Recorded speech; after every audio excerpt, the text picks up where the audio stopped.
Lahat po ba kayo ay may GCash na? Alam niyo po ba kung meron kayong GCash at palagi ninyong ginagamit ang inyong GCash, makakatulong po ang GCash ninyo tuwing kayo'y magkakaroon ng pangangailangan. Paano? Dahil ang GCash po ay nag-o-offer po ng G-Loan, G-Gives, at saka G-Credit.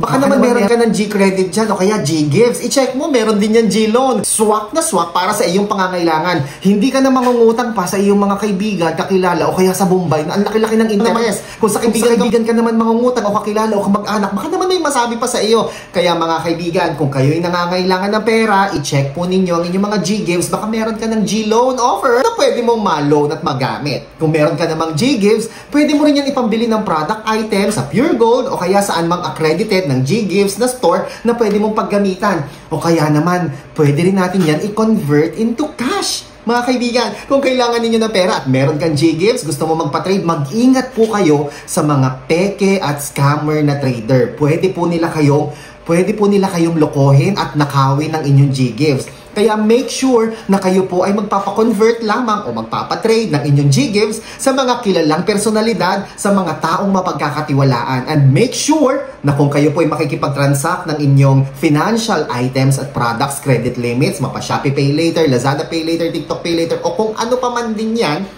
make sure makipag-video call po kayo, makausap ninyo ng personal ang trader upang nang sa gayon ay hindi po kayo mabudol at hindi po kayo ma-scam. And make sure, wag po kayo magpapadala sa mga too good to be true na mga offer, yung mga napakamumurang mga interest fee o service charges. Mag-ingat po kayo dahil kapag sobrang mura po ng charge sa inyo, malamang yan po ay scam. At kung ayaw makipag-video call, wag na po kayo makikipag-trade dahil I am sure yan ay scam. Kaya kung nais po ninyo magpa-convert ng inyong mga G-Gives, tignan natin, subukan natin. Pwede ko po kayong matulungan. Just click the link found in the comment section sa baba o kaya naman po ay mag-comment down below. Wag basta magpapa-convert kung kani-kanino ha. Make sure makipag-video call po kayo bago kayo makipag-transact upang hindi po kayo ma-scam o mabudol. Ako po si Chico. Enjoy the rest of the day and God bless po.